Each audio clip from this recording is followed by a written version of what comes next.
네, 부동산 사소하지만 이익이 되는 다양한 정보들 이 시간 전해드립니다. 안녕하세요. 부동산 사이다 진행의 장윤입니다. 금요일 이 시간은 임지윤 아나운서와 함께 할게요. 안녕하세요. 안녕하세요. 네, 반갑습니다. 어서 오세요. 우리 지윤 씨는 해마다 이맘때쯤에 꼭 나오는 기사들이 있어요. 네. 뭔지 아시죠? 저는 연말에 이제 누가 가요 대상 타는지, 누가 또 연기 대상 타는지 이런 거 궁금해서 또 열심히 보는데요. 아, 왜 그러세요? 이거 잠실동 복부인 아니세요? 잠실동 복부인의 명성에 어울리지 않는 대답이 나와서 깜짝 그런가요? 놀랐는데 네. 해마다 이맘때쯤 되면 올해의 사자성어를 꼽잖아요. 아, 맞네요. 네. 그런데 올해는 이제 코로나 때문에 너무 후딱한 느낌이라 사자성어를 깜빡 잊고 있었습니다. 아, 그러니까요. 네. 지윤 씨 말처럼 정말 많은 분들이 2020년을 통째로 도둑 맞은 것 같다 이런 얘기 참 네. 많이 하잖아요. 코로나19가 전 세계를 강타해서 정말 그 어느 때보다 또 어렵고 힘든 한 해를 보내기는 했지만 그래도 올해도 어김없이 올해의 사자성어가 선정이 됐습니다. 바로 우환질고라고 합니다. 우환질고, 질병, 근심, 걱정, 맞아요. 고생 이런 건데 정말 네. 올 한 해 우한 때문에 고생 많이 했잖아요. 맞아요. 네, 2020년을 표현하는 딱 맞는 사자성어인 것 같습니다. 맞습니다. 그 외에도요. 몹시 힘들고 또 어렵고 고생스러움을 뜻하는 이런 사자성어들만 꼽힌 거예요. 그런 걸 뜻하는 갓난신고 등의 많은 사자성어들이 꼽혔고요. 그 중에서 눈에 띄는 게 마부위침, 분골쇄신 이런 것처럼 코로나19 사태가 있었지만 그거를 또 이겨내기 위해서 우리 참 많은 분들이 애썼다. 이러한 뜻을 담은 사자성어도 꼽혔다고 합니다. 네, 대한민국 국민들 저력 장난 아니잖아요. 네. 또 이런 어려움 속에서도 절대 굴하지 않겠다. 또 굳은 의지 이런 게 좀 돋보이는 한자성어인 것 같습니다. 근데 이제 여기저기서 백신 소식이나 치료제 소식도 들리고 있기 때문에 네. 2021년은 올해와 달리 좀 희망차게 한번 시작을 해봐도 좋을 것 같아요. 맞습니다. 희망찬 출발을 저희와 함께 하시기 바랍니다. 2021년에 나는 이번에라도 좀 부동산 투자 제대로 해보고 싶다. 2021년 부동산 투자 성공해보고 싶다 하시는 분들은 내외경제TV 부동산 사이다 프로그램과 함께 하시면 되고요. 어떻게 함께 할 수 있죠? 네, 노란톡 접속하셔서요. 부동산 사이다라고 검색을 하시면 오픈 채팅방이 기다리고 있습니다. 들어오셔서 24시간 언제든 부동산에 관련된 궁금한 점들 또 어떤 이야기라도 좋으니까 남겨주시면 특히 평일 오후 1시 방송 시간 내에는 바로바로 저희 그리고 전문가와 함께 답변 드리도록 하겠습니다. 네, 저희 각 요일별로 숨은 제야의 고수들 섭외를 해놨습니다. 월요일 이 시간은 부동산 법률 고민 해결해 드리고요. 화요일은 부동산 투자와 관련된 모든 고민 해결해 드리는 시간입니다. 그리고 수요일은 부동산과 관련된 풍수 고민 해결해 드리고요. 목요일은 골치 아픈 세금 관련, 부동산 세금 관련 고민 해결, 그리고 바로 오늘이죠. 오늘은 부동산 경매 참 많은 관심 가지고 계실 것 같아요. 경매와 관련된 기본적인 정보부터 알아두면 좋을 경매 투자처까지 저희가 방송 중에 또 많은 정보 전해드릴 거니까요. 오늘도 1시간 저희와 함께 하시면서 부동산 투자와 관련된 알찬 정보들 또 질 높은 정보들 얻어가 보시기 바라겠습니다. 자, 부동산 사이다 첫 번째 시간 본격적으로 출발해 볼게요.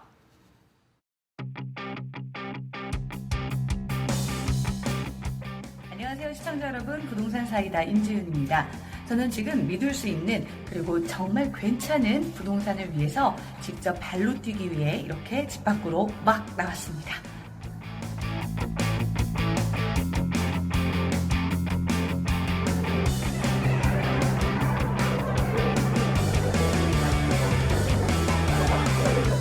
저는 이렇게 직접 발로 뛰면서 부동산 정보를 알아보기 위해서 노력하고 있습니다. 언제라고요? 바로 평일 오후 1시입니다.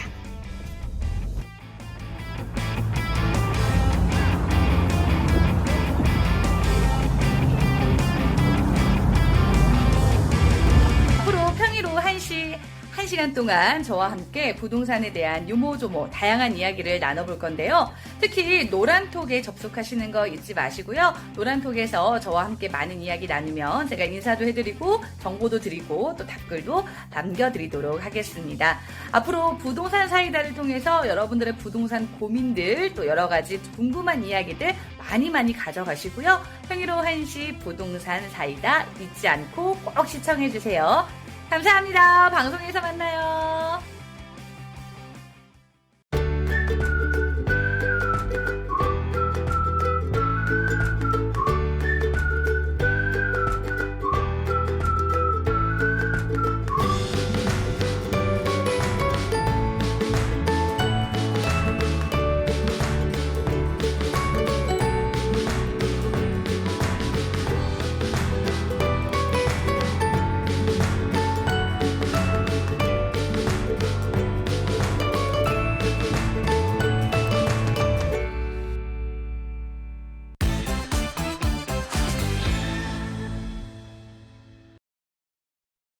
네, 부동산 사이다 생방송을 함께하고 계시고요. 지금 노란톡 부동산 사이다방에서 여러분들과 다양한 이야기 나누고 있습니다. 지금 많은 분들 계속해서 글 올려주고 계시는데요. 저희가 잠시 후에 여러분들 올려주신 고민도 해결해 드리고요. 여러분들의 이야기 함께 소통하는 시간 마련이 돼 있으니까 계속해서 적극적으로 참여해 주시고요.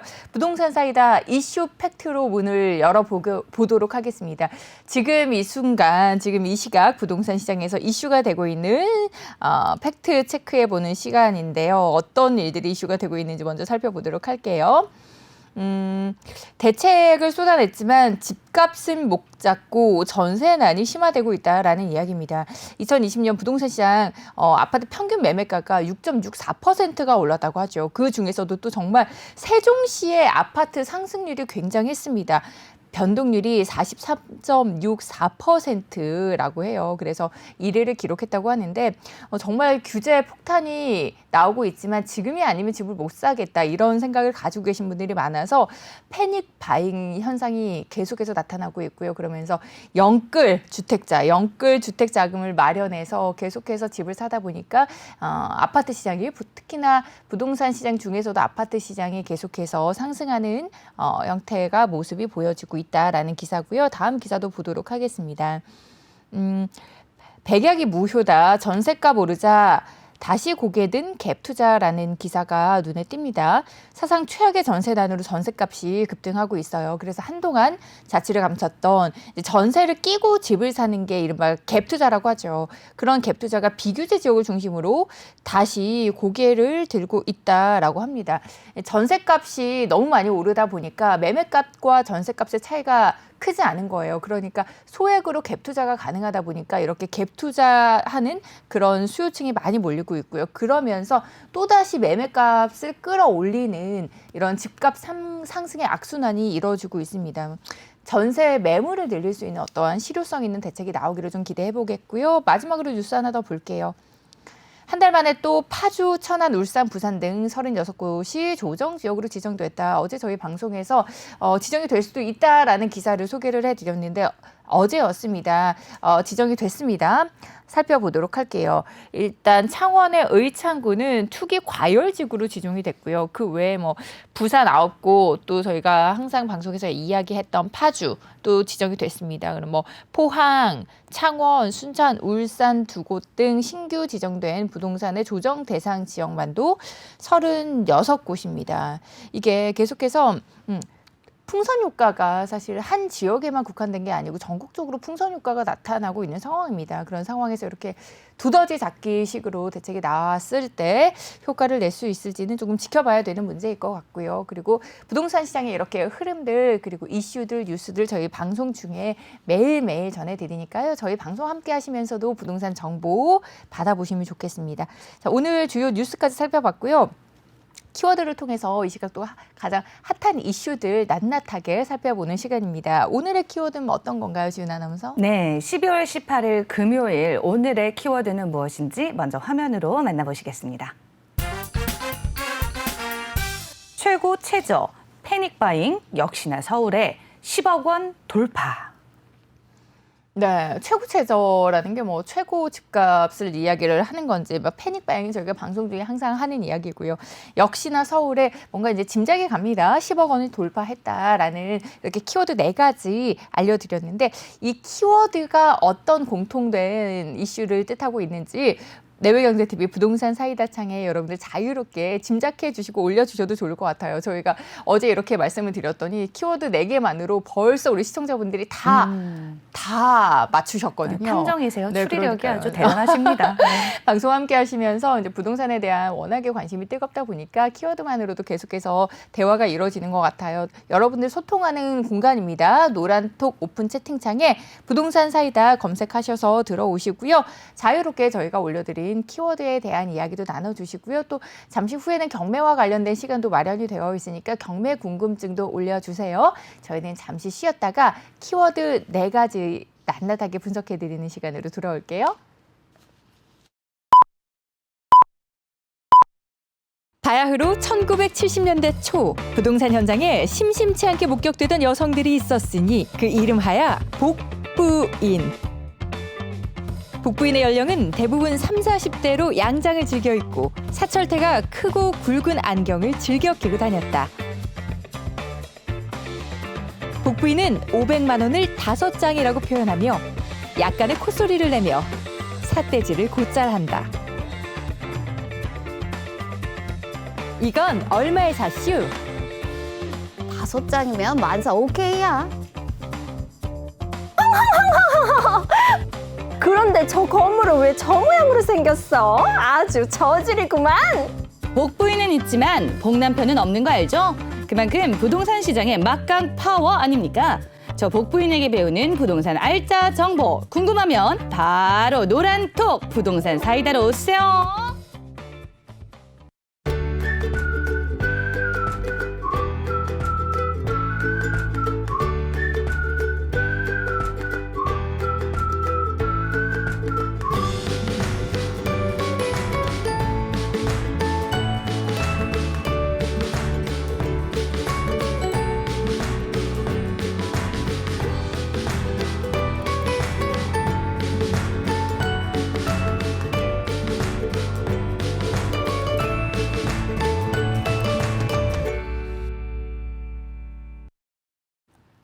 네, 부동산 사이다 생방송으로 함께하고 계십니다. 앞서 저희가 뽑아드린 키워드에 관련해서 자세하게 이야기 나눠보는 시간이에요.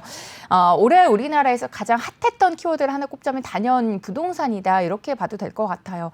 집값이 너무 많이 오르다 보니까 일단 내 집 마련하기는 조금 어려워졌고요. 뭐 여러 가지 요인으로 인해서 전세난도 대란입니다. 그러면서 아비규환 상태다 이렇게 볼 수가 있을 것 같은데 저희가 앞서서 보여드린 키워드 중에 최고 최저라는 키워드가 있었거든요. 그렇다면 전국 최고 그리고 전국 최저가로 거래된 대한민국 아파트 어느 지역의 어느 아파트일지 궁금하실 것 같아서 우리 대신원정대 임지윤 아나운서가 또 조사를 해오셨다고 합니다. 일단 최고가로 거래된 아파트 먼저 볼까요? 네, 올해 연말이 되면 또 시상식이 할 텐데 저희가 한번 시상식처럼 최고와 최저를 나눠서 한번 준비를 해봤습니다. 네. 뭐 레드 카펫이 없는데 우리 효연 아나운서 오늘 옷이 레드니까 대신해서 한번 시상식을 열어보도록 할 텐데요. 네. 일단 그 전에 올해 아파트 평균 매매 가격이 어떻게 되는지 제가 먼저 준비를 했습니다. 올해 1월에 평균 전국 아파트 평균 매매 가격은요 3억 7,803만 원이었습니다. 그런데 이게 11월까지 꾸준히 상승해서 무려 4억 4,060만 원까지 올랐습니다. 전국 아파트 가격이고요. 그럼 서울 아파트 가격만 한번 보도록 하겠습니다. 평균 매매 가격이 9월에 사상 처음으로 10억 원을 돌파를 했고요. 또 11월에는 10억 2,767만 원을 기록을 했는데 여기서 그치지 않고 12월에 지금까지도 계속 꾸준히 상승하고 있습니다. 아니 그러면 좀 더 이제 단순하게 계산을 해보면 서울의 아파트를 하나 살려면 평균적으로 10억이 넘게 있어야 된다라는 거고요. 그렇죠. 전국적으로 뭐 전국 어디든 아파트를 하나 사야 되겠다라고 했을 때는 4억 4천만 원이 필요하다는 거잖아요. 네.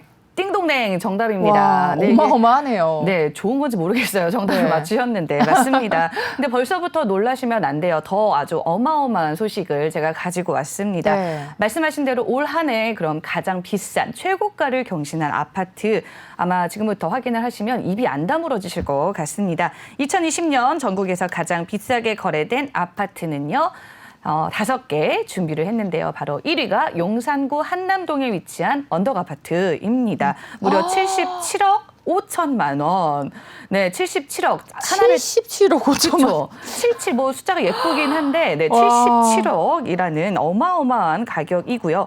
보시다시피 용산구, 함남동, 성동구, 강남구 이렇게 좀 신흥이 아니라 강자들의 아파트 가격이 이렇게 줄을 서 있습니다. 더 놀라운 거는 실제 거래된 아파트 100건을 봤는데 전부 다 서울이에요. 서울 이외의 지역을 찾을 수가 없고요. 1위를 차지한 이 한남동 또 성수동 아파트는 사실 이전부터 워낙 고가의 아파트다 또는 명품 아파트라 이런 식으로 많이 사람들이 인식이 됐던 아파트인데 3위를 보시면 이 압구정동 아파트 같은 경우에는 재건축 호재가 좀 가시화가 되면서 정말 자다 일어나면 막 1억씩 올라가 있다. 자는 게 무서울 정도로 아파트 가격이 오르고 있는 곳이고요. 눈 뜰 때마다 기대가 되겠네요. 기대가 거기 되시는 사시는 분들도 분들은. 있고 네. 그렇죠. 저처럼 네. 그냥 헉 하고 이렇게 놀라시는 그쵸. 분들도 계실 텐데 네. 마지막에 있는 이 5위 아파트는요. 신축이고 또 넓은 평수다 보니까 아무래도 좀 가격이 뛴 감이 없지 않아 있습니다. 네. 야, 한남더일 갤러리 아폴에 정말 아파트 가격이 후덜덜합니다. 후덜덜해요. 네. 77억, 67억, 57억 이게 정말 우리가 돈을 주고 살 수 있는 아파트의 가격인가 싶어서 네. 저도 놀랐고요. 지금 부족에 계신 스태프들도 다 너무 놀랐어요. 그쵸. 어마어마합니다. 근데 최고가를 찍은 이 아파트들의 공통점을 딱 살펴보면 딱 생각나는 것들이 있어요. 첫 번째가 일단 한강변에 위치해 있다는 거예요. 우리가 그렇죠. 한강변 프리미엄 하잖아요. 한강변에 위치해 있다는 거. 그리고 두 번째는 이게 세대수가 굉장히 적어요. 그래서 프라이빗한 주거 생활이 가능하기 때문에 뭐 정치인이나 연예인, 대기업 총수들이 참 많이 거주하는 곳입니다. 진짜 뭐 넘사벽이다. 네. 이런 얘기가 생각이 나고요. 조금 씁쓸합니다. 네. 그런데 서울만 이렇지가 않은 것 같아요. 지방의 집값도 심상치가 않습니다. 지방에도 이렇게 비싸게 판매가 되는 곳들이 있다고요, 거래가? 네, 맞습니다. 지방에서는 서울 이외 지역에서는 과연 어떤 지역이 최고가 아파트 가격을 찍었는지 지금부터 보여드리도록 하겠습니다. 역시나 5개 준비했는데요. 1위는 역시나 부산이 차지를 했습니다. 해운대가 바로 앞에 보이는 마린시티 내 최고가 대장주 아파트가 무려 36억 원입니다. 와. 사실 서울 강남 집값이 이 정도 하는데 네. 부산에서 이 가격을 한다는 건 뭐 77억에 거의 버금가는 가격이라고 할 수 있고요. 2위를 차지한 송도의 아파트 같은 경우에는 역시나 신축 대장주 아파트인데요. 앞에 있는 서해바다가 한눈에 보일 정도로. 그러니까 서울이랑 어떻게 보면 비슷하죠. 강이 내 앞에서 또는 바다가 내 앞에서 보이게 되고 또 초고층에 말씀하신 대로 또 신축 아파트 이런 아파트들이 이제 1, 2위를 다투고 있습니다. 자, 3, 4, 5위를 보면요. 서울 지역이 아니긴 하지만 거의 서울에 버금가는 성남시와 분당구 아파트가 차지를 하고 있습니다. 그중에서 4위를 차지한 분당의 아파트 가격은요. 평당 매매 가격이 서울 고가 아파트랑 비슷해요. 그런데 서울 아파트는 말씀하신 것처럼 좀 대형 평수에 또 이제 소형 몇몇이 이제 살지 않는 그런 공간이라면 이곳은 그렇게 넓은 평수도 아니고 사실 그냥 생각하는 평범한 아파트입니다. 그런데도 30억을 웃도는 가격을 형성하고 있어서 역시 판교다, 역시 분당 쪽이다라는 그런 생각이 듭니다. 그러네요. 진짜 어마어마합니다. 뭐 네. 아파트값 이야기하면 그냥 억 이렇게 되는 거예요. 그쵸. 뭐 1, 2억, 3, 4억도 아니고 몇십억 하니까 몇십억을 얘기하면서 이게 지금 뭐 어느 집 개 이름도 아니고 그쵸. 몇십억이 정말 부동산 특히나 아파트 가격 이야기하다 보면 정말 아무렇지 않게 나오게 되는 것 같아요. 근데 뭐 맞습니다. 이렇게 집값 비싸다 보면 어떻게 뭐 신혼집 걱정돼가지고 결혼이나 할 수 있을지 제일 걱정되시잖아요.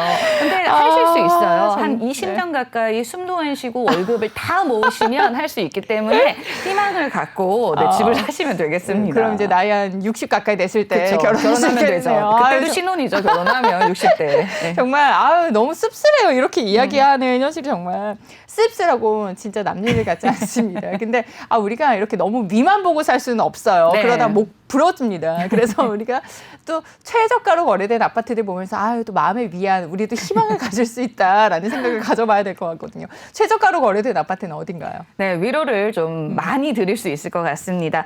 자, 과연 그러면 전국 아파트 중 최저가, 우리도 좀 살 수 있다. 이런 네. 아파트 어디가 있는지 보여드리도록 하겠습니다.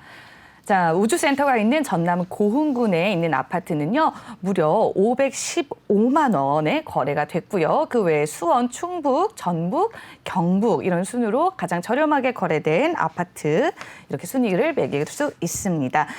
이 아파트는 대다수가 전용 면적이 매우 좁은 평수에서 기록이 됐고요. 1위를 차지한 고흥의 아파트 같은 경우에는 22.68제곱미터밖에 되지 않습니다. 방 1개, 욕실 1개 거의 원룸형이고요. 엘리베이터도 없는 아파트이다 보니까 아무래도 다른 아파트에 비해서 좀 저렴한 가격이 형성되어 있지 않나 이런 생각이 들고요. 우리가 흔히 생각하는 사실 아파트는 아닐 수 있습니다. 하지만 이 지역의 이 가격도 최근에는 좀 상승세를 보이고 있어서 이제 전국 단위로 봤을 때는 안심할 수 있는 아파트가 없구나. 정말 이제 아파트 가격이 좀 내려가고 있거나 좀 거래를 할 수 있는 아파트를 찾기가 점점 더 쉽지는 않겠다 이런 생각이 듭니다. 지금까지 좀 비싸게 거래된 그리고 좀 최저가로 거래된 아파트 단지를 찾아봤는데요. 물론 이 지역이나 규모 또는 주변의 환경을 고려하지 않고 단순히 가격으로만 매겨본 순위입니다. 아파트 간 가격 격차가 심해지고 있고 지역 간 격차가 좀 심해지고 있는 거는 맞지만 또 이런 또 정보를 통해서 최근의 아파트 동향에 대해서 여러분에게 좀 좋은 참고 자료가 됐으면 하는 바람입니다. 네. 전국 최고가 그리고 최저가로 거래된 아파트까지 살펴봤습니다. 저희가 노란톡 오픈 채팅방 계속해서 열어두고 있는데 제가 한 20년 동안 우리 지은 아나운서가 숨도 쉬지 말고 돈을 모으라고 했잖아요. 그럼요. 그래서 60대쯤 결혼할 수 있겠네요. 그랬더니 어느 분이 야 60대에 신혼집 마련이라니 정말 멘붕 이렇게 정말 멘붕입니다. 60대 마련만 해도 다행일 것 같아요. 맞아요. 근데 네. 또 이게 우리의 현실이다 이렇게 너무 받아들이면서 우울해하지 말고요. 우리도 희망이 있다. 왜 저희가 방송 중에 그럼요. 전해드리는 시세보다 저렴하게 접근할 수 있는 뭐 주택 유형이라던가 아니면 경매까지도 오늘 소개를 해드리는 특히나 오늘은 좀 눈여겨보면 좋을 경매 투자처까지도 저희가 짚어드리니까 여러분들 너무 저희가 전국 최고가 아파트 짚어드리면서 저희가 한숨 쉬고 그랬는데 함께 좀 힘들어하지 마시고요. 저희도 희망을 가질 수 있다. 저희 내외경제TV 부동산 사이다 프로그램 함께 하시면서 나도 부동산 투자를 잘하면 희망을 가질 수 있겠다라는 투자 전략까지 저희가 도움 드리도록 하겠습니다. 계속해서 노란 채팅창 부동산 사이다 열어두고 있습니다. 부동산 관련 궁금증 있으시다면 저희 24시간 언제든지 열어두고 있으니까 편안하게 글 남겨주시고요. 고민도 남겨주시면 저희가 부동산과 관련된 고민이라면 어느 요일이든 다 준비가 되어 있으니까 다 해결해 드릴게요. 많이 올려주시고요. 또 저희가 방송 중에 전해드리는 내용들 개인적인 의견이라는 점 투자에 있어서 개인적인 판단이 가장 중요하니까요. 저희가 방송 중에 전해드리는 정보들은 참고용으로 쓰시면 좋을 것 같습니다. 계속해서 저희 부동산 경매 투자 관련된 고민 해결해 드리는 시간 마련이 되어 있거든요. 저희 잠시 후에 쉬었다가 다시 돌아올게요. 서울의 중심, 강남의 중심, DK 밸리뷰 서초가 들어섭니다. 교통도 생활도 교육도 밸리뷰로 시작한다. 트리플 역세권에서 누리는 프리미엄 주거 라이프, 쾌적한 교통환경, 편리한 생활 인프라, 서초구 개발 계획의 밝은 미래 가치까지 완벽한 투자 가치를 만나는 최고의 기회. 새로운 강남 라이프의 시작, DK 밸리뷰 서초에서 지금 바로 만나보세요.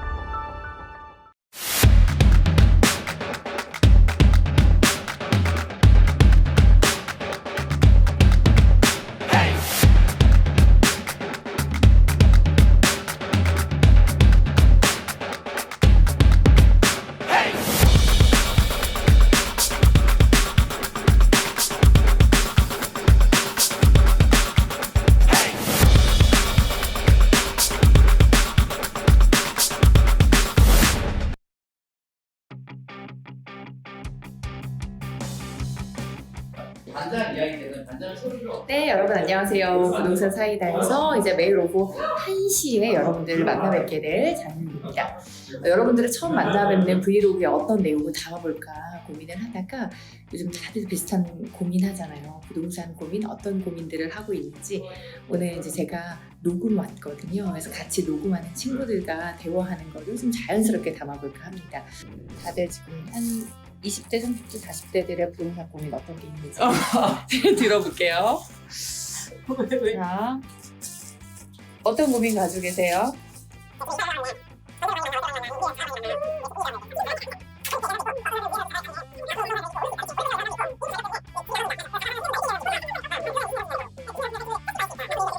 언니는 요즘 어떤 고민 가지고 계세요?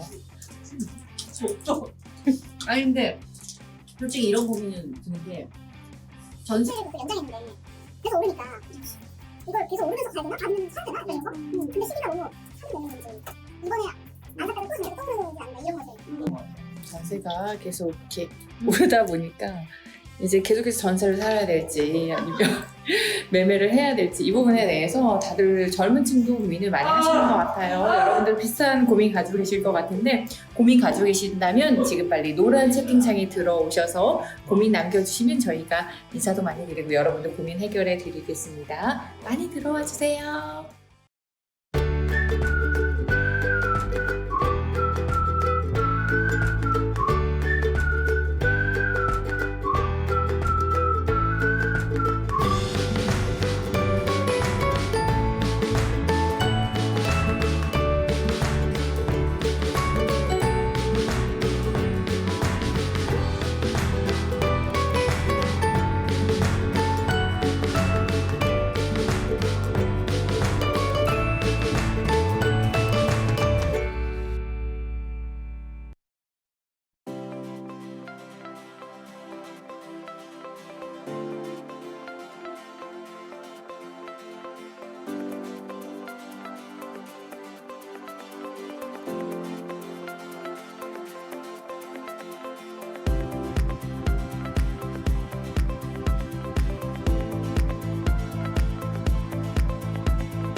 네, 생생한 현장감 소통하는 투자시대 부동산 사이다 함께하고 계시고요. 지금부터는 부동산 투자 내에 숨겨진 재화의 고수들과 함께하는 시간이죠. 비대면 소통방통.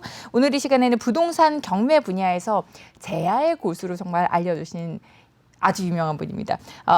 좀 한양대학교 미래인재교육원의 김재필 교수님께서 직접 더 생생한 이야기 전달해 드리고자 스튜디오에 모셨습니다. 안녕하세요, 교수님. 안녕하세요, 김재필입니다. 네, 반갑습니다. 반갑습니다. 네, 이제 저희가 방송 지금 경매 관련 코너 준비하기 전에 방금 통시지가 나갔어요. 아까 저희 지훈 아나운서님 코너에서 이야기 나눴던 네. 가장 고가의 아파트 거래된 한남 더힐을 보시고 또 교수님께서 한 말씀 하셨잖아요. 그 이야기를 시청자분들께 해주시면 너무 좋은 정보가 될 것 같아요. 예, 그 얘기를 먼저 하기 전에 경매라 그러면은 같은 좋은 지역의 물건을 싸게 싸는 데 목적이 있습니다. 네. 특히 그 한남 더힐 같은 경우에는 방금 네. 그 우리 아나운서께서 말씀하셨는데 같은 면적의 좋은 층수의 아파트가 약 한 3, 4개월 전에 34억에 낙찰이 된 사례가 있습니다. 34억이요? 예. 아까 77억 거래됐던 그거 말씀하시는 네, 거예요? 같은 면적입니다. 와. 그리고 또 하나가 되어 있습니다. 네. 그 송수동 갤러리아 땡땡 아파트, 대한민국 최고의 아파트죠. 갤러리 앞으로 말씀하셔도 예, 됩니다. 그것도 지금 네. 시세보다 한 15억 이상 저렴하게 경매가 진행 중인 물건이 있고요. 아니 근데 그게 이제 최근이라는 말씀이신 네, 거잖아요. 지금 진행 중에 있습니다. 다음 달 정도 나옵니다. 야. 한 번 유찰됐습니다. 한 번 또 유찰이 네. 되면 20% 지난 그렇죠. 시간에 말씀하셨는데 그리고 또 네. 대한민국 최고의 입지여건 앞으로의 그 무료거갈 단지죠. 네. 압구정동 현대아파트도 지금 시세보다 한 10억 정도 싸게 경매가 진행 중인 물건들이 있는데요. 네. 이게 경매의 장점인데 왜 그러냐면은 현재 지금 예를 들어서 어느 아파트가 시세가 50억이다. 그러면 경매 시장에 30억에 나온 이유가 이 경매는 약 1년 전에 감정을 했기 때문에 시세보다 저가 평가되어 있는데 와. 경매를 하는 사람들의 심리가 만약에 현재 시세가 50억이고 30억의 경매가 나오더라도 한 번 떨어지길 기다리거든요. 그렇죠. 네, 그래서 경매의 장점인데요. 방금 두 분께서 결혼 걱정하셨는데 하지 마십시오. 네. 악착같이 돈 벌 필요 없습니다. 돈이라는 것은 즐기면서 저 특히 경매 같은 경우에는 자, 이달에 어느 지역에 어떤 물건들이 경매가 나왔지 토요일 날 일요일 날 답사 다니고 그 지역을 즐기면서 시세 파악하고 이게 바로 경제 공부라고 할 수가 있겠습니다. 네, 아직 이제 시작했는데 제가 느끼는 건 정말 여기가 찐인 것 같습니다. 여러분 이 기회를 놓치시면 이 좋은 경매에 대한 정보 꼭 얻어가실 수 있으면 좋을 것 같아요. 지금 네. 바로 노란 채팅방 들어오셔서 부동산 사이다 검색하시고요. 우리 경매 고수이죠. 보수이자 교수이신 김재필 교수님께 궁금한 점 많이 남겨주시면 좋을 것 같습니다. 네, 저희가 이제 시세보다 저렴하게 접근할 수 있는 방법, 이렇게 부동산 투자 방법이라는 이야기를 경매 이야기하면서 항상 하는데 시세보다 저렴한 게 아니고 훨씬 저렴한. 네, 그렇죠. 와, 갤러리아 포레나 뭐 한남 더힐 같은 경우에는 뭐 30억 그리고 적게는 15억 또 현대아파트 압구정 현대아파트도 10억 가까이 좀 더 저렴하게 접근을 할 수 있다고 하니까 이게 경매의 장점인 것 같습니다. 그래서 교수님 말씀 듣다 보니까 저도 공부 열심히 해서 경매 공부 열심히 해서 경매를 잘 한번 해보고 싶다 이런 생각이 드는데 야 여러분들도 경매와 관련돼서 궁금증이 있다 아니면 경매와 관련된 물건 보고 계신 물건이 있다면 물건을 남겨주셔도 저희가 교수님과 함께 진단 도와드리도록 하겠습니다. 노란 채팅창 부동산 사이다에 많은 분들이 글 올려주시고 있고요. 하나하나 좀 살펴보도록 할게요. 경매 관련 궁금증입니다. 차순위 매수 신고를 꼭 해야 할까요? 하지 않는 게 좋다고 하는데 어떨 때 해야 되고 어떨 때 하지 않아야 하는지 설명해 주세요 하셨거든요. 예, 우리가 그 경매에서 싸게 사는 장점이 있지만은 단점은 그 부동산에 관련된 법률적 권리 관계를 본인이 스스로 판단해야 되기 때문에 그렇게 위험을 감수하고 싸게 파는 건데요. 우리가 차순위 신고에서 제가 간략하게 한번 설명을 드리면은 어떤 내용이냐면은 차순위 신고라는 것은 어떤 물건을 내가 입찰을 했는데 네. 1등보다 10% 이하로 아쉽게 떨어졌을 때 차순위 신고를 하게 되면은 잔금 납부 기일날 그 낙찰받은 사람이 잔금을 못 냈을 때 내가 10% 싸게 잔금을 내는 그런 제도이거든요. 그러면은 어떤 물건을 입찰하고 굉장히 좋은 물건이다. 아쉽다 그랬을 때는 차순위 신고를 해놓고 한 달 정도 기다렸다가 낙찰자가 잔금을 납부하면은 보증금을 찾아오면 되는 것이고 만약에 낙찰자가 잔금을 못 내면은 차순위 신고에는 10% 저렴한 가격으로 낙찰을 받을 수 있기 때문에 10%가 약 한 달 동안만 법원에 공탁돼 있기 때문에 꼭 좋은 물건이라면은 특히 요즘 같은 경우에는 대출 기조로 인해서 잔금을 못 내신 분들이 종종 있거든요. 그러겠네요. 그래서 그런 경우에는 차손의 신고를 한번 하는 것도 굉장히 좋은 그런 방법이라고 할 수 있겠습니다. 네, 자금 유동성이 좀 있으신, 자금적인 여유가 있으신 분들은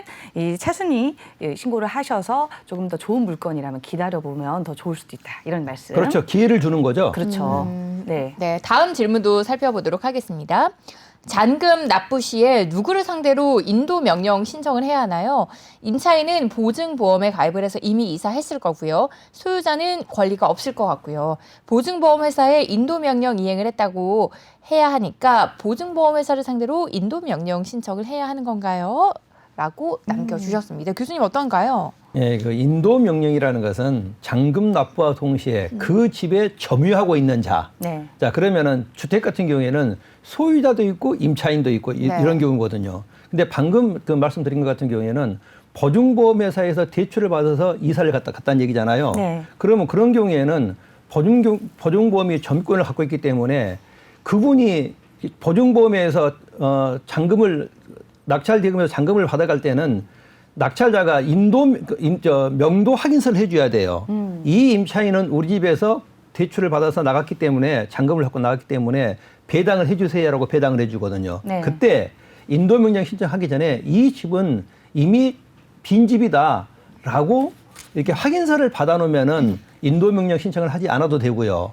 만약에 다른 집에 거기에 임차인이나 소유자가 있다라면은 꼭 그 집의 소유자나 임차인을 상대로 해서 인도명령 신청을 하고 나서 그분들과 대화를 하는 게 좋은 방법입니다. 네, 경매가 낙찰이 되고 사실 제일 골치 아픈 부분이 이 점유자와의 또 갈등일 수 있는데 네. 말씀하신 대로 서류 구비를 잘하거나 하다못해 내용 증명이라도 해서 좀 확실하게 절차를 밟아라 이런 말씀이신 그렇죠. 것 같으세요. 네. 네, 계속해서 경매 관련된 궁금증들 해결해 드리고 있습니다. 노란톡 오픈 채팅창 부동산 사이다방 들어오셔서 경매와 관련된 이야기들 많이 올려주시고요. 뭐 여러 가지 계속 올려주고 계십니다. 뭐 경매 매물을 볼 때 꼭 봐야 되는 팁들, 뭐 요즘 경매로 내 집 마련하는 거 어떻게 보시는지 등등 글 올려주고 계시는데 저희가 지금 채팅창에 올려주신 고민들 잠시 후에 또 하나하나 해결해 드리도록 하겠고요. 그 전에 정말 궁금한 점이 있어가지고 우리 교수님께서 경매 관련 정말 눈여겨보면 좋을 경매 투자처로 오늘 준비를 해주셨다고 들었거든요. 예. 네. 자, 아까 한남 더일 이야기 듣고요. 포레스트 얘기 듣고 압구정 현대 이야기 들으니까 너무 궁금해가지고 궁금해요. 제가 빨리 네. 물어봤습니다. 그래서 왜냐하면은 네. 이런 요즘 같은 경우에는 대출 규제 때문에 고가의 상품들은 아무리 좋더라도 매수자가 적기 때문에 항상 이 투자라는 것은 원금 회수가 빨라야 되고 그쵸. 황금성이라고 그러죠.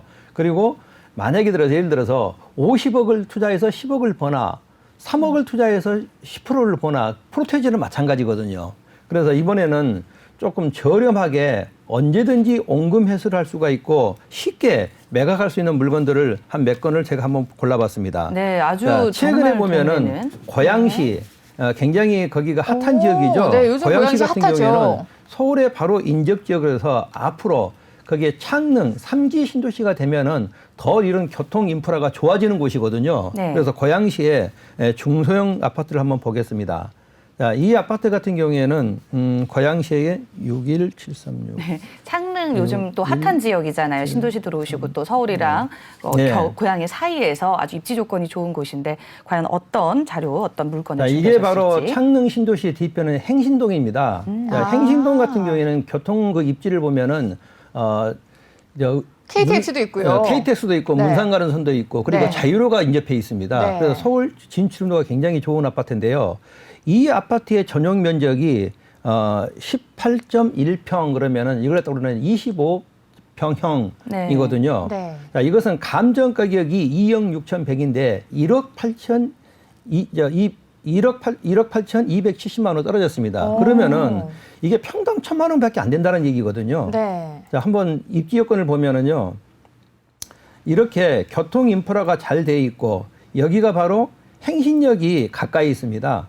행신역이 가까이 있고 그리고 여기가 행신역이죠. 네. KTX역입니다. 그리고 인근에 자유로가 가까이 있는 좋은 입지 여건이 굉장히 좋은 지역이고요. 네. 구조를 보면은 이렇게 오. 자 1억 6천짜리가 방 3칸의 세개. 구조입니다. 만약에 여기서 이 발코니를 확장한다 그러면은 더 넓게. 사용할 수가 네. 있는 물건입니다. 자, 이 아파트의 권리관계를 보면은 총 임차권이 있고 저당권이 설정되어 있는데요.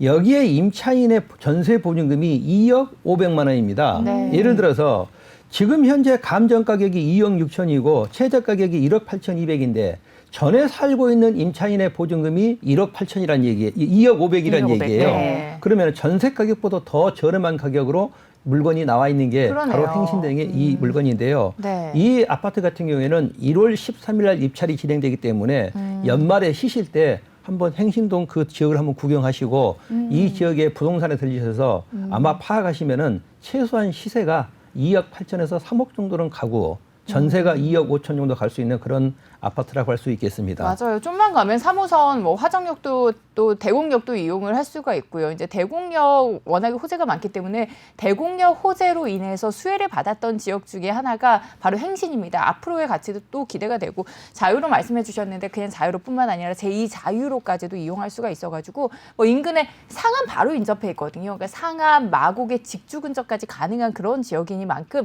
특히나 경매로 저렴하게 나왔다라고 하니까 실 거주자분들은 정말 많은 관심을 가지게 될 것 같거든요. 이렇게 고양시에 위치한 행신동 짚어주셨고요. 하나가 더 있나요? 예, 네. 두 개만 더 하겠습니다. 두 개가 더 있나요? 네. 자, 하나는 지하철 7호선번 서울 강남 출퇴근변에 있는 의정부 장암동입니다. 네. 자, 이 아파트 같은 경우에는 109동 1103호 그러면은 동수가 9동 이상이라면은 대형 단지이죠. 대형이죠. 네. 그리고 또 층수가 1111 그러면은 11층이기 때문에 굉장히 우리가 선호하는 노열층이라고 할 수 있겠습니다. 이 아파트의 전용 면적 역시 18평, 25평형인데요. 이 아파트의 감정 가격은 2억 3,500인데 지금 1월 8일 날 1억 6,450만 원으로 가격이 저렴하게 떨어져 네. 있습니다. 자, 전부 다 이제 아파트를 보면은 정남향이고요. 해가 잘 들어오네요. 자, 구조를 살펴보겠습니다. 이렇게 정방형으로 방색한 이런 욕실 구조에 굉장히 입지여건이 좋은 그런 아파트라고 할 수가 있겠습니다. 그래서 경매는 우리가 가보지 않더라도 집에 앉아서 이렇게 인터넷상으로서 이 아파트의 구조라든지 또 지도를 보면은 이 아파트의 이치 같은 경우를 다 볼 수가 있는데요. 여기에 보면은 대형 단지의 아파트에 이렇게 시민 그 휴식공원인 강변을 끼고 있고 그리고 의정부 경전철 장암역이 바로 앞에 있기 때문에 굉장히 입지여건이 좋은 이 아파트입니다. 특히 이 아파트 같은 경우에는 한 15건의 권리관계가 복잡하게 얽혀 있는데요. 네. 낙찰을 받으시면은 이런 모든 권리관계는 다 정리가 되고요. 제가 이쪽에 KB 시세를 보니까는 시세가 한 2억 한 8천 정도 지금 올라와 있거든요. 그래서 1억 6,400 거의 전세 가격 절반이네요. 이하로 경매가 진행되는 이 물건이라고 할 수 있겠는데요. 이 물건은 의정부 법원에서 1월 6일 날 입찰이 시작될 예정입니다. 그렇군요. 다음에는 이제는 네. 이것은 추천 물건이 아니라 네. 자, 이런 것도 있다라고 하는데 네. 우리가 옛날에 제주도에 놀러 가면은 숙박 시설이 가장 문제였었죠. 그렇죠. 특히 지금도 그렇고요. 시즌에는 뭐 부르는 게 값인데 그래도 방이 없다라고 할 수 있습니다. 자, 이것은 제주도에 있는 콘도미니엄입니다. 제주도까지. 예, 네. 제주도의 바로 바닷가에 있는 콘도미니엄인데요. 이것은 전용 면적이 11평 정도 되고요. 감정가가 1억 7,300이고 5,900까지 떨어졌는데요. 와. 이거 그때 당시 분양 가격이 제가 2억인 걸로 알고 있습니다. 아, 그렇군요. 자, 이것을 한번 사진을 보겠습니다. 자, 지금 바닷가에 베드가 트윈 베드죠. 네. 그리고 지도를 살펴보면은 바로 이렇게 바다가 네. 한눈에 쫙 보일 수 있는 야, 뷰가 너무 좋겠네요. 바닷가에 와. 이렇게 항상 보면 제주도에 보면은 네. 백사장이 없는데 네. 여기는 백사장이 딱 펼쳐 있고 그쵸. 굉장히 입지여건이 좋고 환경이 좋은 지역에 조천업의 콘도미니엄이 네. 1억 7,300이 5,900대로 나와 있습니다. 우와. 저 통건물을 말씀을 하시는 건 아닌 거죠? 그렇죠. 네. 알겠습니다. 요즘에 제주도가 한참 또 핫했을 때가 있었어요. 그러면서 야, 제주도에 진짜 작은 거 하나라도 가지고 있으면 작은 빌라라도 하나 가지고 있으면 참 좋겠다라고 생각을 하셨던 분들 많았고 제주도에 막 투자를 떠나서 거의 투기 열풍이 굉장히 뜨거웠었는데 그래도 이제 뭐 여러 가지 이슈, 뭐 악재라고 할 수 있을 것 같아요. 여러 가지 뭐 악재 때문에 다시 조금 잠잠해진 상황에서 다시 한번 좀 제주도로 눈을 돌려봐도 좋겠다. 그러시면서 이제 제주도의 경매 물건까지 만나봤습니다. 이렇게 세 가지 경매로 조금 더 저렴하게 접근할 수 있는 아파트 그리고 제주도의 숙박 시설까지 만나봤으니까 좀 나도 경매로 이런 물건들 관심 가져보고 싶고요. 매수에 관심이 있어요. 매수해보고 싶어요. 전략 좀 알려주세요 하신다면 노란 채팅창에 올려주셔도 좋고요. 그리고 저희 계속해서 여러분들 고민 해결해 드리고 있으니까요. 여러 가지 고민들도 남겨주시기 바랍니다. 채팅창에 네. 많은 분들 올려주고 계세요. 고민 다시 한번 또 확인해 보도록 하겠습니다. 미성년자 명의로 경매가 가능한 건지도 여쭤봐 주셨거든요. 궁금증 좀 해결해 주실까요? 네, 미성년자 같은 경우에는 그 법정 대리인의 대리 행위가 필요합니다. 왜냐하면은 뭐 한 살짜리에게도 집을 살 수는 있는데 네. 그런 경우에는 법률 행위에 무능력자이기 때문에 대리인이 필요하고요. 또 그런 것 같은 경우에는 소득이 없기 때문에 세무서에서는 증여로 증여세가 나올 수도 있습니다. 이게 집은 소유할 수 있지만 첫째는 대리인의 대리 행위가 필요하고 두 번째는 나중에 세무서에서 요즘 뭐 얼마 이상은 전부 다 증여세로 추징될 수도 있다. 이런 점을 한번 주의하시기 바랍니다. 네, 손익을 좀 계산을 해보셔야 될 것 같아요. 증여세가 나가는 것과 그다음에 본인이 명의로 경매를 했을 때 얻는 차익을 좀 잘 계산해 보시면 좋을 것 같습니다. 네, 그리고 또 계속해서 고민 올려주고 계십니다. 경매 물건 좀 알려주세요라고 아까 남겨주셨는데 경매 물건 저희가 세 가지나 교수님이 준비해 주셔서 알려주셔가지고 도움이 많이 되셨을 것 같습니다. 다음 질문은 대리인이 입찰에 참여해서 낙찰받은 물건을 바로 매도하고자 하는 경우 잔금 납부, 명도, 매도 등 나머지 절차도 위임장을 받아서 대리인이 처리가 가능한가요? 라고 궁금증 남겨주셨거든요. 교수님 어떤가요? 네, 우리가 그 대리 행위를 할 때는 그 인감의 두 가지 종류가 있습니다. 특히 이런 법률 행위의 대리 행위는 인감만 필요하지만은 부동산을 매각했을 때는 부동산 매도인 인감을 첨부해야 되거든요. 그래서 대리인에게 매각까지 가능하지만은 그때는 만약에 우리가 사고자 하는 사람이라면은 매수자라면은 그 대리인이 대리권이 있는지 없는지, 즉 인감이 첨부된 이런 이임장이 있는지 없는지를 확실하게 확인을 하고 계약을 해야지. 만약에 무권 대리인, 대리권이 없는 사람하고 계약했을 때는 재산상의 큰 손실을 볼 수도 있기 때문에 꼭 특히 인감증명 3개월 이내에 발급받아야 되죠. 네. 3개월이 넘어버리면은 인감의 효력이 없습니다. 두 번째는 이임장이 있는지 없는지, 그리고 이임장에 찍혀 있는 인감 도장과 그다음에 인감증명서에 날인되어 있는 이 인감 도장이 일치하는지 안 하는지를 확인하고, 그리고 나서도 그 소유자 이임인에게 한 번쯤은 전화상으로 확인을 하는 것도 필요합니다. 이거는 또 꿀팁이시네요. 또 많은 분들이 또 인감의 이 유효 기간이라고 해야 되나요? 이 3개월이라는 걸 잘 모르고 계실 텐데 이런 것도 체크를 해주시고, 또 특히 마지막에 전화로 한 번 더 본인이 직접 챙기셔야 좀 확실한 거래가 될 거다라는 말씀 해주셨습니다. 네, 최근에 뭐 강남 이 일대에서 중개업자들이 꼭 뭐 많이 그렇지는 않았지만은 주인의 인감을 이조해가지고 임차인들하고 계약을 해서 이런 네. 사건이 턴 게 많이 있었죠. 네. 그래서 꼭 임차인들은 물론 이임장이 있으니까 믿을 수도 있지만은 주인하고 다시 한번 전화로 확인해서 네. 이렇게 이분에게 이임을 했느냐, 네. 내가 잔금을 줘도 되느냐라고 하는 확인이 필요합니다. 네. 그래서 우리나라 이 법전에서는 권리 위에 잠자는 자는 법에서도 보호하지 않고 내 권리는 내가 주장해야만 법률적으로 내 권리를 누릴 수 있습니다. 그렇군요. 네, 계속해서 남겨주신 질문들을 확인해 보도록 하겠습니다.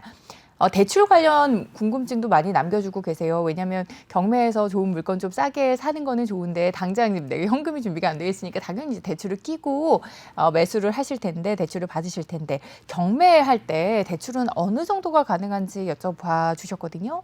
그러니까 우리가 특히 레버리지 효과라고 그러죠. 네. 우리가 하는 용어로 갭 투자라고 그러는데요. 네. 일단 경매 시장에서도 요즘 일반 매매와 똑같이 DTI LTV 적용은 똑같이 받습니다. 그래서 그 물건을 사고자 하는 사람의 첫째는 유주택자인가 무주택자인가. 그래서 주택이 없는 사람이 경매 시장에서 아파트를 구입할 때는 일반 시장보다는 더 대출이 좀 많다고 보시면 되고요. 네. 주택이 있는 사람은 대출이 안 되는 게 아니라 기존에 가지고 있는 아파트 주택을 6개월 이내에 처분을 해야만 되고요. 그리고 지역이 어느 지역인가, 자, 투기 지역, 투기 과열 지역이니까 청약 조정 대상 지역인지 아닌지에 따라서 대출이 달라지고요. 네. 그다음에 그 사람의 신용도, 그 소득에 따라서 달라지기 때문에 그것은 자기가 확실하게 어느 물건을 살 때 나의 이런 재산 상태라든지 소득 상태를 확실히 알아야만 정확한 대출 금액을 제가 한번 판단해 드릴 수 있겠습니다. 네, 주택을 소유했는지 여부, 그리고 투기 지역인지 아닌지, 그리고 본인의 신용도에 따라 달라질 수 있기 때문에 문의를 해보시거나 또 저희 노란창에 남겨주시면 개인정보 보호가 되니까 이런 고민들 남겨주셔도 좋을 것 같습니다. 네, 오늘 이제 노란 채팅창에 올려주신 고민은 여기서 해결해 드려야 될 것 같고요. 교수님, 다음 주에도 직접 출연해 주실 거잖아요. 혹시 다음 주에도 경매 물건 소개해 주시나요?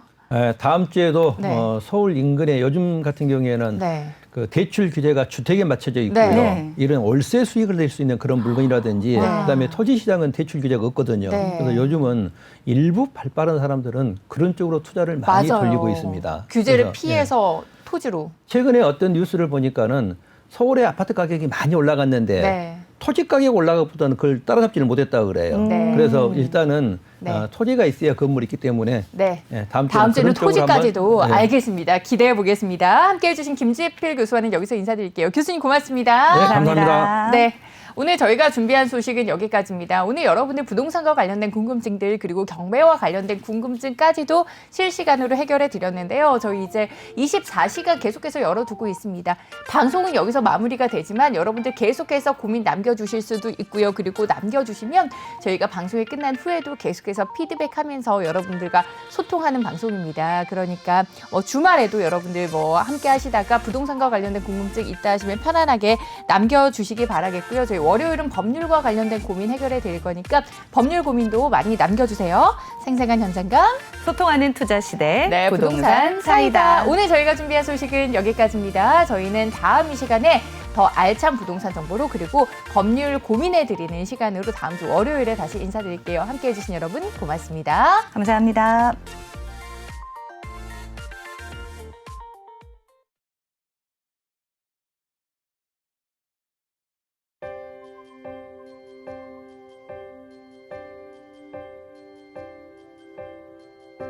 저들의 부르는 솔잎은 보라 돌보는 사람